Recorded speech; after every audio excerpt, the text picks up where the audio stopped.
وكفى وسلام على عباده الذين اصطفى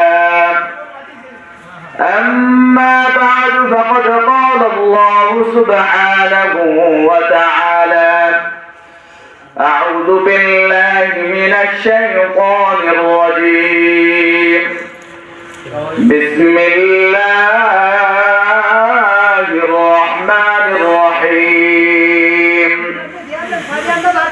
إن الله اشترى من المؤمنين أنفسهم وأموالهم بأن لهم الجنة وقال سيدنا محمد رسول الله صلى الله عليه وسلم طلب العلم فريضة على كل مسلم أو كما قال عليه الصلاة والسلام اللهم صل على محمد النبي الأمي وعلى آله وسلم تسليما سبحانك لا علم لنا ما علمتنا سبحانك لا فهم لنا إلا ما فهمتنا الحمد لله আল্লাহ তাআলার আলিশান দরবারে লাখ কোটি শুকর ও সুজুদ যে মহান আল্লাহ তাআলা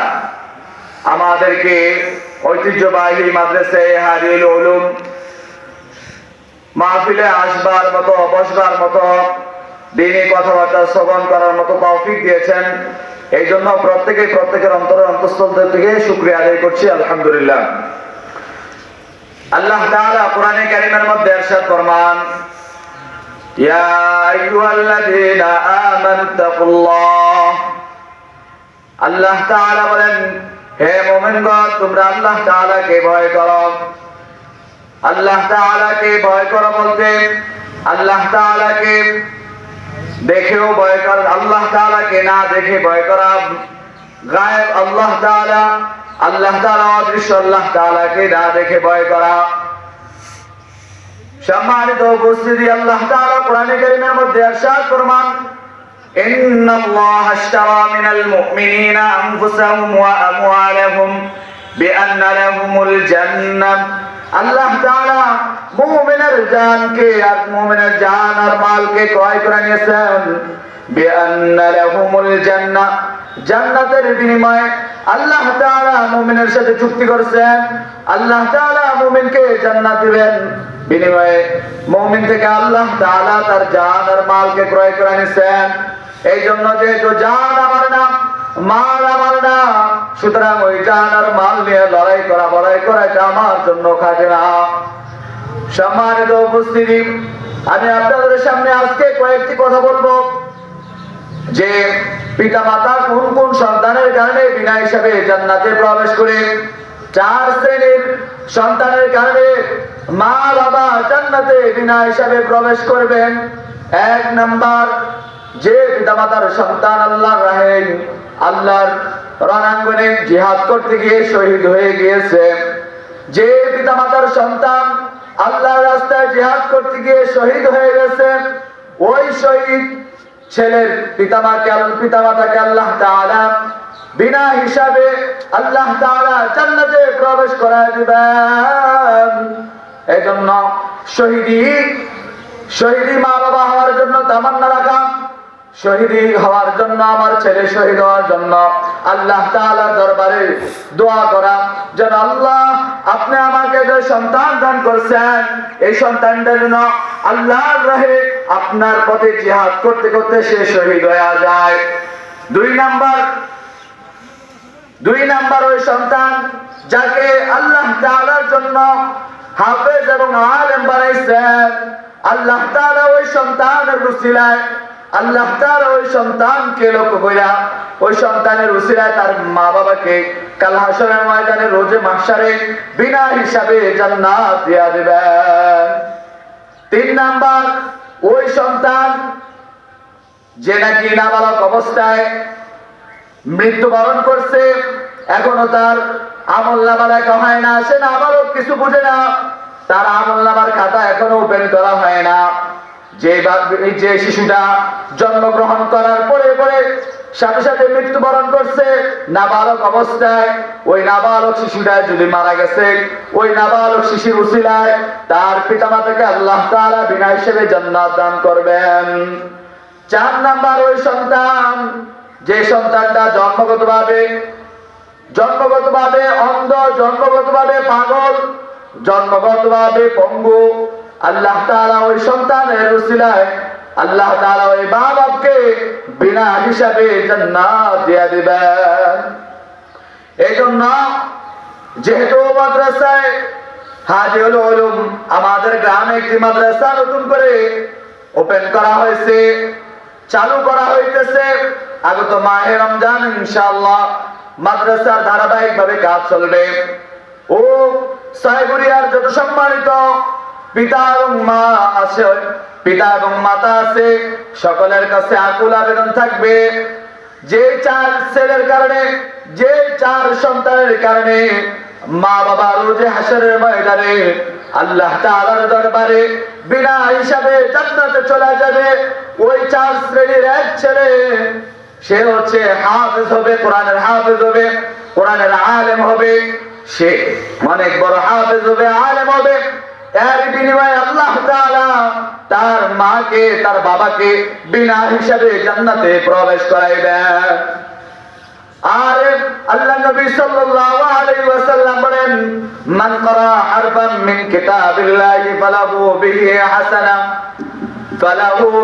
হাসানা, কোরআনে কারীম থেকে একটা অক্ষর পড়ছে তো আল্লাহ তাআলা সাথে সাথে তার আমলনামায় একটা নেকি লেখা দিবেন।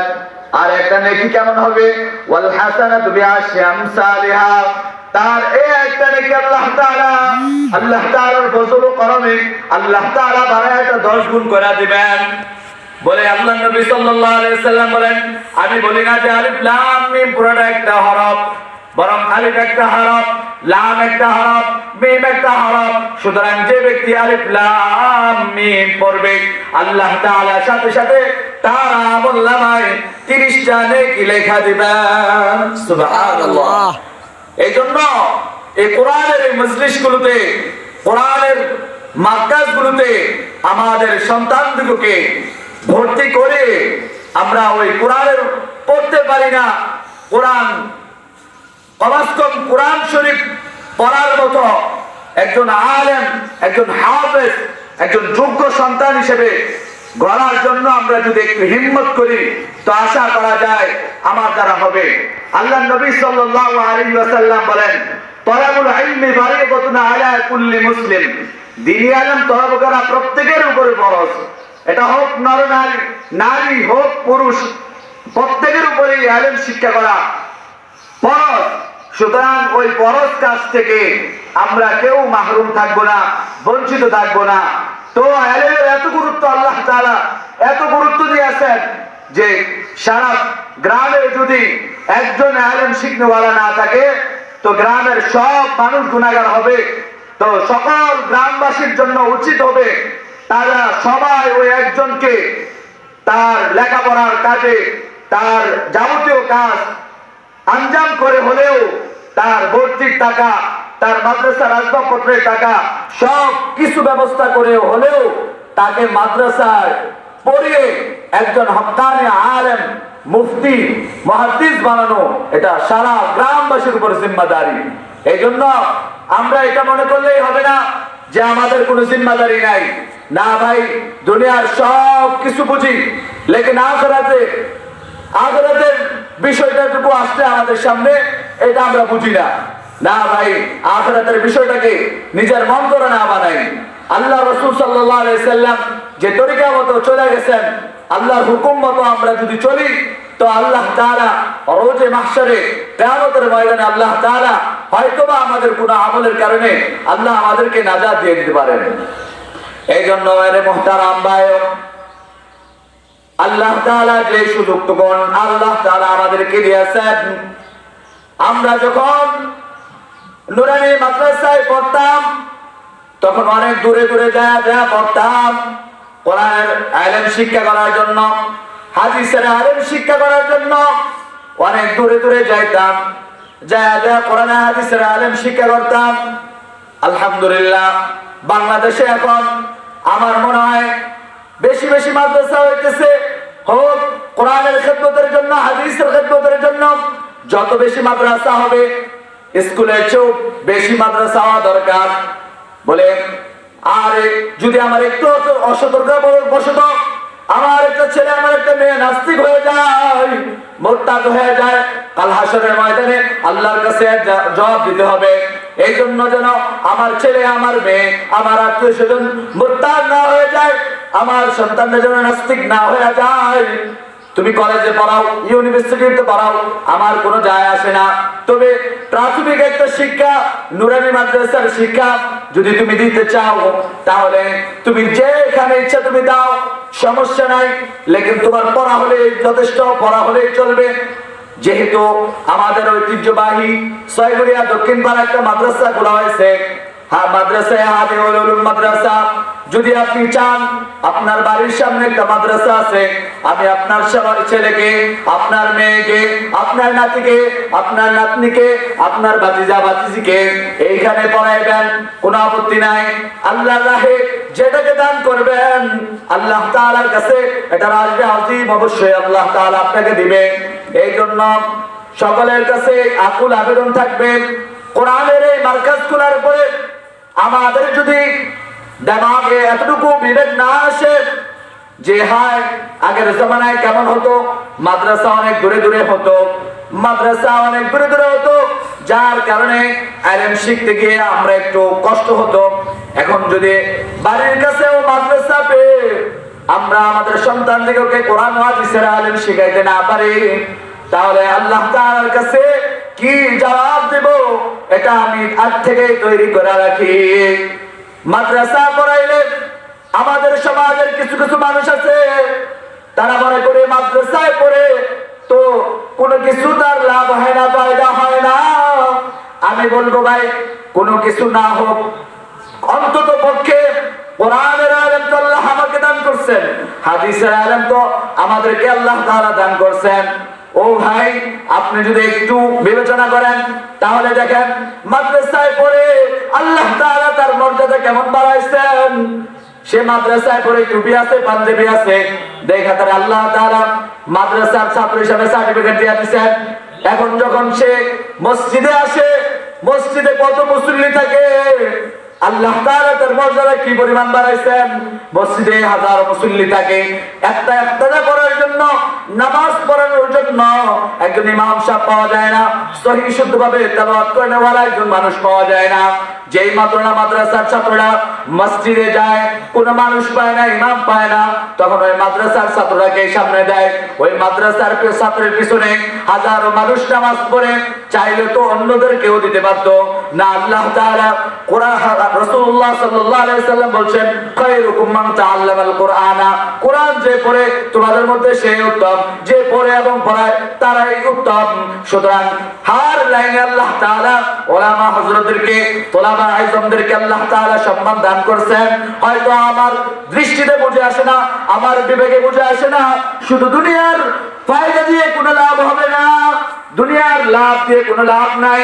আল্লাহ তাআলা তো বলেন নাই শুধু দুনিয়া কামাই করো, না না, তুমি যদি আখিরাতের পাশাপাশি দুনিয়া কামাই করো তো মন্দের কিছু না। আর যদি শুধু দুনিয়া নিয়ে পড়ে থাকো তো দুনিয়া তো এটা লাভ, ওইটা তো লাভ, এটা তো খেলার জিনিস, এটা তো তামাশার জিনিস, এটা ধোঁকা, দুনিয়াটা ধোঁকা, তুমি দুনিয়া ছেড়ে চলে যেতে হবে। সুতরাং আল্লাহ রাসূল সাল্লাল্লাহু আলাইহি সাল্লাম বলেন, হাদিস শরীফে তিনটি কথা বলেন, যে ব্যক্তি সন্তান রেখে গেছে, নেককার সন্তান, মৃত ব্যক্তি মারা যাওয়ার পরে তিনটা জিনিস থাকে। এক নম্বরে এখানে একটা আছে যে একটা নেককার সন্তান রাখছে, তার মৃত্যুর পরে কবরস্থানে যায় তার জন্য দোয়া করে, তার জন্য কোরআন শরীফ তেলাওয়াত করে। বলে ওই ব্যক্তিটা মরার পরে শুধু তার জন্য তার আমলনামা হিসেবে এটাই বাকি থাকে, সদকা জারিয়া এটা তার বাকি থাকে, নেক আমল তার এটা বাকি থাকে, নেক সন্তান তার এটা বাকি থাকে। এজন্য আমি যদি আমার সন্তানকে দ্বীনের শিক্ষায় শিক্ষিত করতে চাই, কোরআন ও হাদিসের শিক্ষায় শিক্ষিত করতে চাই, পরকালের নাজাত চাই, জান্নাত চাই, জাহান্নাম থেকে বাঁচা চাই, তো আসুন ভাই আজ থেকে আমরা দ্বীনি মজলিসে চলে আসি। হযরতুল মুস্তাফা নবী কাসিমি হযরত বলেন, আপনার সন্তানকে আপনি মাদ্রাসায় পড়ান, দুনিয়াতে ইনশাআল্লাহ ঠকবেন না, ঠকবেন না।